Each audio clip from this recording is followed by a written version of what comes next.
can breathe. It's almost even through a hook and an elbow are very similar. So same thing again. Bump off, elbow. Yeah, and when you throw an elbow, you don't want to make a fist and throw an elbow. You want to keep your hand open and relaxed and throw an elbow, especially when you're wrestling.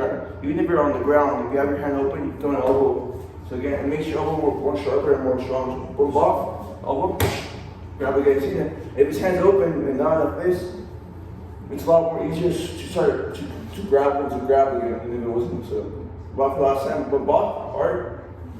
His whole elbow, push. And he uses his whole body, not just his upper body. He uses his legs to step in and almost like that. And then now to do the back elbow. So it's almost like an overhand right or a haymaker, but with the elbow. So he's gonna bump off the opposite way now. So instead of bumping off with the shoulder, he's gonna bump off still with his front shoulder, but he's gonna make space and land with the rear elbow. So bump off. Rear elbow. So yeah. So bump. So stand. Just raise.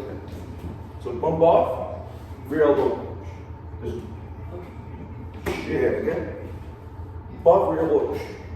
Almost like he's trying to overhand punch. It's an elbow. It's a bump off. Rear elbow. Yeah.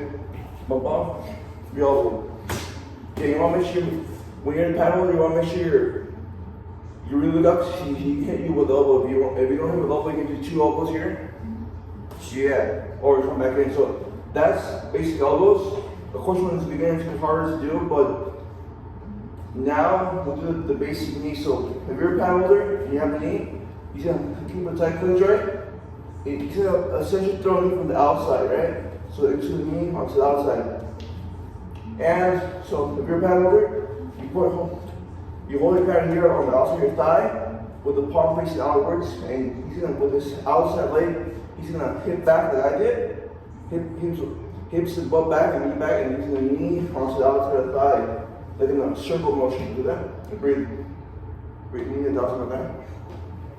Again. Yeah. And over time it'll get better, but he works. It's almost like it's not just straight the strip. It's almost like a circle and an inward motion. It's not a powerful strike. But over the time, over the rounds, after a couple combos of that, your leg will be pretty like a dead leg. So now that's the outside strike. So now for the inside strike, you do the same thing, but now you see the upper body tight, right? So I can't only see him switch his legs, and you need the inside of the thigh like that. See that? Switch it.